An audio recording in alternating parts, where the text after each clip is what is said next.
नमस्कार, एक बार फिर से आपका स्वागत है आवाज़ उत्तर प्रदेश लाइव में। मैं हूं शशांक श्रीवास्तव। बात करते हैं उत्तर प्रदेश से जुड़ी बड़ी खबरों की। सबसे पहले बात करेंगे पूर्व सीएम कल्याण सिंह की। कल्याण सिंह का पार्थिव शरीर उनके पैतृक गांव पहुंचा। अतरौली के ग्राम मढ़ुली में पूर्व सीएम का पार्थिव शरीर पहुंचा। केएमवी इंटर कॉलेज में एनेक्सी भवन में अंतिम दर्शन के लिए उनका पार्थिव शरीर रखा गया। पूर्व सीएम का पार्थिव शरीर यूपी के राज्यपाल Anandiben Patel, deputy CM Dinesh Sharma, Amit Shah, cabinet मंत्री सूर्य प्रताप शाही, मुख्यमंत्री योगी आदित्यनाथ, प्रदेश अध्यक्ष स्वतंत्र देव सिंह ने कल्याण सिंह को श्रद्धांजलि दी। मुख्यमंत्री योगी आदित्यनाथ लखनऊ से लेकर अलीगढ़ तक अंतिम यात्रा में शामिल रहे। अंतिम दर्शन करने के लिए शुभचिंतकों व ग्रामवासियों की उमड़ी है भीड़ भी। बुलंदशहर के नरौना गांव घाट पे, जहां गंगा घाट जिसे कहा जाता है, वहां पर उनका अंतिम संस्कार हुआ। बुलंदशहर प्रशासन ने पूरी तैयारी कर रखी थी। कमिश्नरेट पुलिस ने लौटाए लोगों के चेहरों पर एक बार फिर से मुस्कान। सर्विलांस टीम ने गुमशुदा 101 मोबाइल फ़ोन के बरामद। Lucknow commissionerate police surveillance cell ने पुलिस उपायुक्त मध्य जोन द्वारा लोगों के खोए हुए 101 मोबाइल फ़ोन बरामद कर लगभग 32 लाख रुपए जिसकी कीमत है बताई जा रही बरामद किया। मोबाइल फ़ोन की कीमत राज्यों समेत अन्य प्रत्येक जनपदों से बरामद किए गए स्मार्ट मोबाइल फ़ोन। डीसीपी ख्याति गर्ग ने जानकारी दी कि पूरे साल लगातार सर्विलांस टीम की कड़ी मेहनत के बाद 101 गुमशुदा हुए मोबाइल फ़ोन लोगों को आज वापस किए जा रहे हैं, जिसके बाद उनके चेहरे पर खुशी की लहर है। लोगों को आपने बरामद किया है और कितनी कीमत होगी इनकी और कितने लोगों को डिस्ट्रीब्यूट किया गया है? जी, सेंट्रल जोन की सर्विलांस टीम द्वारा ऐसे लोग जिनके मोबाइल फ़ोन गिर जाते हैं या कहीं खो जाते हैं, ऐसे कुल 101 मोबाइल फ़ोन को बरामद किया गया है और सभी मोबाइल स्वामियों को बुलाकर यहीं मेरे कार्यालय से सबको मोबाइल फ़ोन वापस रिटर्न किया जा रहा है। इन मोबाइल फ़ोन्स की मार्केट वैल्यू लगभग 32 लाख के करीब है और मेरे द्वारा अपनी सर्विलांस टीम को ये सराहनीय कार्य करने पर पुरस्कृत भी किया जाएगा।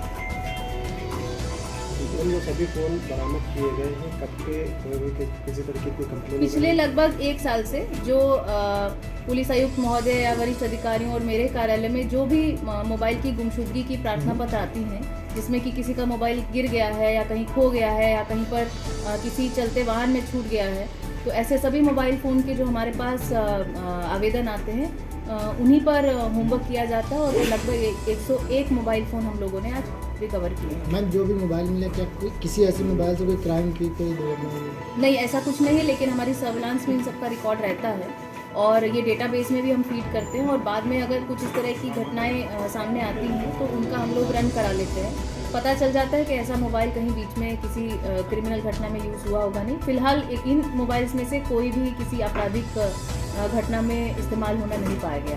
किन किन जगहों से फोन बरामद किए गए हैं? ये कई जनपदों से, इनफैक्ट कई प्रांतों से इन मोबाइल फ़ोन्स की बरामदगी की गई है। दिल्ली से लेके वेस्ट बंगाल तक कई राज्यों से और उत्तर प्रदेश के कई जनपदों से मोबाइल फ़ोन्स की बरामदगी हुई। योगी कैबिनेट में एक मंत्री ऐसे हैं जो खिलाड़ी हैं। जी हाँ, हम बात कर रहे हैं कैबिनेट मंत्री सतीश महाना की। इनके लिए ये कहना गलत नहीं होगा कि खिलाड़ी हैं मंत्री जी। कानपुर में योगी सरकार के कैबिनेट मंत्री सतीश महाना बच्चों को गोटियों को खेलते हुए देखकर खुद को रोक ना सके और बच्चों के साथ खुद बैठकर गोटी खेलने लगे। यूपी के जनपद संभल में गुरुद्वारा के सेवादार अफगानिस्तान से अपने गांव लौटे हैं। तालिबानियों की दहशत, सेवादारों के रूह कांपा देने वाली कहानी बयान हो रही है। गोलियों की आवाज़ से कानों में अभी तक उनकी आवाज़ उनके कानों में गूंज रही है।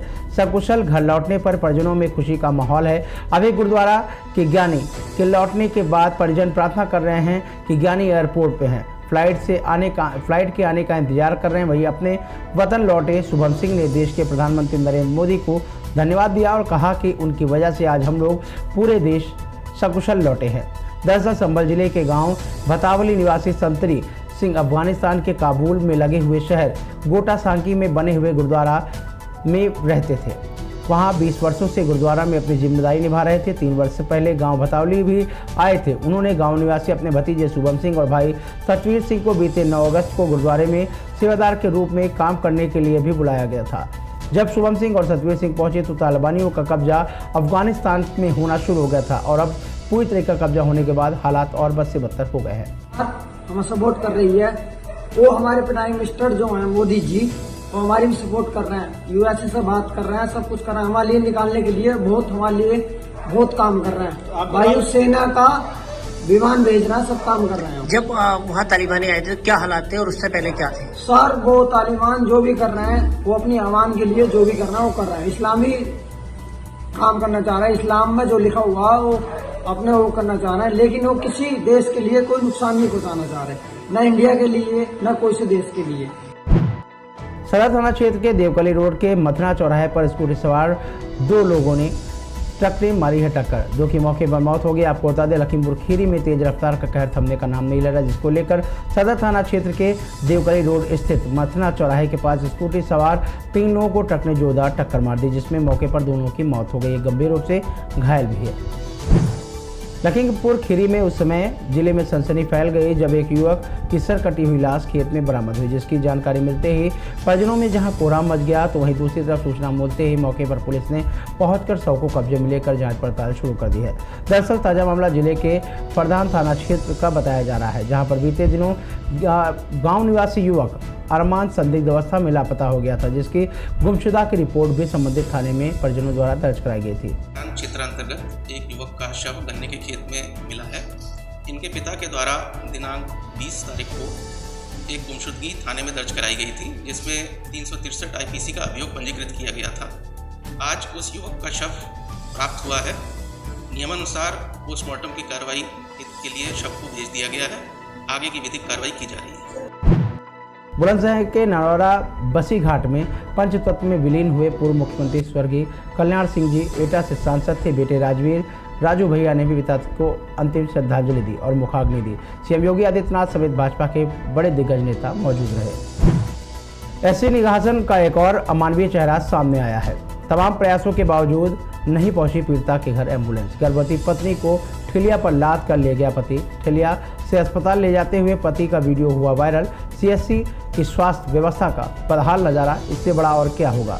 अस्पताल ले जाते समय महिला का हुआ है गर्भपात, 3 माह का बताया जा रहा है गर्भ। मुरादाबाद जनपद के मुंडा पांडे पुलिस पर घर में घुसकर रात के समय तोड़फोड़ करने का सिरखेड़ा गांव के एक पीड़ित परिवार ने आरोप लगाया है कि घर में घुसकर तोड़फोड़ कर महिलाओं के साथ बदसलूकी की गई है। फहीम ने बताया, मैं और मेरा परिवार घर में सो रहा था कि अचानक देर रात मुंडा पांडे पुलिस ने दरवाज़ा खटखटाया और उसके बाद मैं दरवाजे पर किवाड़ पर खोल कर खड़ा हुआ तो घर में वो दरवाज़ा तोड़कर घुस आए और तोड़फोड़ शुरू कर दी, जिससे मेरे परिवार के सदस्य बुरी तरीके से डर गए हैं। मैंने पूछताछ की तब पुलिस वालों ने गाली गलौज करने लगे और कहा कि तेरे परिवार के सदस्य गौरकशी का काम करते हैं। जब मैंने कहा कि साहब हमने तो आज तक किसी का भी ऐसा काम नहीं किया है, तो आप चाहे कुछ भी कर लीजिए, रजिस्टर में हमारा नाम भी देखते हैं, पर उन्होंने किसी तरह का कोई बात नहीं सुनी और ये भी हवाला दिया कि मुकदमा भी आपके नाम दर्ज नहीं है। नसीमा जी, क्या मामला हुआ है जो पुलिस ने तोड़फोड़ की तुम्हारे घर में? पहला आन का बड़े तो तंजीम को बूझा, फिर मारा, फिर गालियाँ दी, फिर हमारी चीज़ें छीन कर ले गए, फिर मशीनें तोड़ी, मोटरसाइकिलें तोड़ी, निरी मुझे गालियाँ दे के गए। मेरी लोनियाँ जमान है, उन्हें गालियाँ दे के गए। घर में चूल्हा रखा था, चूल्हे फोड़ दिए, खाटा तोड़ दी, सारे काम करवा रिया है। वो कौन करवा दिया? मम्मद करवा रिया है। मम्मद ने मुझे गाली भी दी थी। मैं थाने पे गई थी, मैंने पुलिस वालों से शिकायत करी, उन्होंने मेरी रिपोर्ट ना ली, कुछ भी नहीं लिया और मुझे मार रिया था और मुझे गाली दे रिया था। थाने से पुल के धो रहा है। रायबरेली जिले के मिलेरिया थाना क्षेत्र में स्थित बिरला कॉर्पोरेट लिमिटेड फैक्ट्री में उस वक्त हड़कंप मच गया जब वर्करों ने फैक्ट्री के गेट पर हंगामा काटना शुरू कर दिया। मामला बढ़ता देख मौके पर बड़ी संख्या में पुलिस बल को तैनात कर दिया गया। वहीं वर्कर अपनी मांग को लेकर जोरदार प्रदर्शन करते रहे। वर्करों के प्रदर्शन से फैक्ट्री प्रशासन में हड़कंप मचा हुआ है। जानकारी के अनुसार बिरला फैक्ट्री में विगत 20 सालों से अधिक समय से काम कर रहे वर्करों पर आज तक उन्हें फैक्ट्री में प्रवेश नहीं दिया गया है। जो 20 साल से काम कर रहे थे, उनको फैक्ट्री में प्रवेश न देने से वो नाराज थे और उन्होंने जमकर हंगामा भी काटा है। हम लोग की मांगे हैं कि हम लोग काफ़ी करीब 1 साल से हम लोग अपने अधिकार की मांग किए थे। जो हम लोग से 20 साल से जाति कर रहे थे, तो हम लोग कहे कि नहीं भाई, आप हम लोग को जो मेरा मूल अधिकार है जिसके लिए हम यहाँ पे ऑथोराइज हैं, वो चीज़ हम लोग को मिलना चाहिए। तो ये लोग चूँकि कभी दिए नहीं थे, तो इन लोग को परेशानी खड़ा हो गई। फिर हम लोग जो है ये मामला ले जाके यहाँ RLC में गया। RLC में गया, वहाँ पे बैठक भी हुई, तो लोगों ने कुछ कमिटमेंट किया था, उस कमिटमेंट को भी ये लोगों ने फॉलो नहीं किया। फिर हम लोग ये मामला ट्रिब्यूनल में चली गई। वहाँ से ये लोग बीच में आपस में काफ़ी हम लोग को परेशान करके सोचे कि टॉर्चर करके इन लोगों को जो है। रायबरेली जिले के बछरावा कस्बे चौराहे पर एक शराबी युवक नशे में धुत लड़खड़ाते हुए सड़क पर गिर गया और घंटों उसी हालत में पड़ा रहा। राहगीर व दुकानदार घंटों तमाशा देखते रहे। त्योहार के चलते जहां लोग अपने अपने घरों की तरफ जा रहे थे, वहीं इस तरफ लोग शराब के नशे में धुत रास्ते में पड़े हुए आदमी को उठाना भी उचित नहीं समझे। वहीं चौराहे पर खड़ी पुलिस भी यह नज़ारा काफ़ी देर तक देखती रही। रायबरेली के लालगंज कोतवाली क्षेत्र के दिग्विजय सिंह रानी रामपुर निवासी जिला बदर अपराधी पुलिस ने गिरफ्तार कर जेल भेज दिया है। आरोपी के विरुद्ध कई आपराधिक मामले भी दर्ज हैं। प्रभारी निरीक्षक जितेंद्र कुमार सिंह ने बताया, अभियुक्त के विरुद्ध गुंडा निवारण अधिनियम के तहत कार्रवाई कर उसे जेल भेजा गया है। अभी तक आपने फिल्मों में देखा होगा कि प्राइवेट हॉस्पिटल में मृत परिजन का इलाज किया जाता है, पर आज हम आपको वीवीआईपी जिला कहे जाने वाले रायबरेली जिला अस्पताल की वो तस्वीर दिखाएंगे जो न सिर्फ जिला अस्पताल प्रशासन की संवेदनहीनता को दर्शाती है, बल्कि किसी तरह नर्स स्टाफ द्वारा मृत मरीज का इलाज किया जा रहा है। बस फिल्म और हकीकत में दो फर्क है। फिल्म में मृत मरीज के परिजनों से रुपए की मांग की गई थी और मांग के चलते इलाज नहीं हो पा रहा था, और हकीकत तस्वीर रायबरेली थाना की है। रायबरेली जिले के अस्पताल में सिर्फ लापरवाही के चलते मृत मरीज का इलाज किया जाता है। दरअसल रायबरेली के जिला अस्पताल के इमरजेंसी में बने इमरजेंसी वार्ड में भर्ती मरीज, वकील, नर्स व अन्य स्वास्थ्य कर्मियों की लापरवाही के चलते सिर्फ जान चली गई, बल्कि यह तस्वीर यह भी है जो आपके सामने लापरवाही व मानवीय संवेदना की पराकाष्ठा को बता रही है।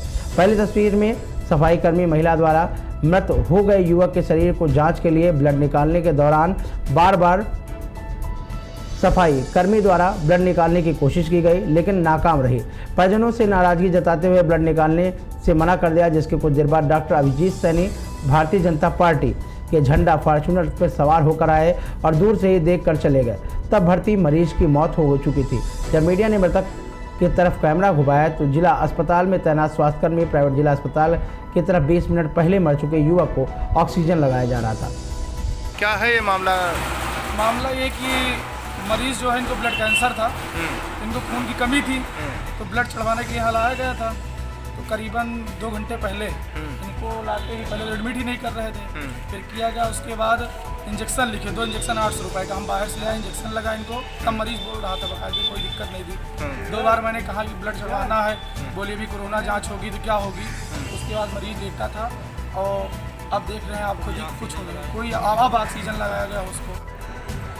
पेशेंट ऊंचाहार क्षेत्र का था, राजेश कुमार नाम था, और वो पहले से लंग कार्सिनोमा, लंग कैंसर का पेशेंट था, जिसकी कैंसर मेटास्टेसिस हो चुकी थी और लीवर तक फैल चुका था। जब हमारे पास लाया वो तो जॉन्डिस और सीवियर एनीमिया, मतलब खून की कमी और पीलिया के साथ आया था।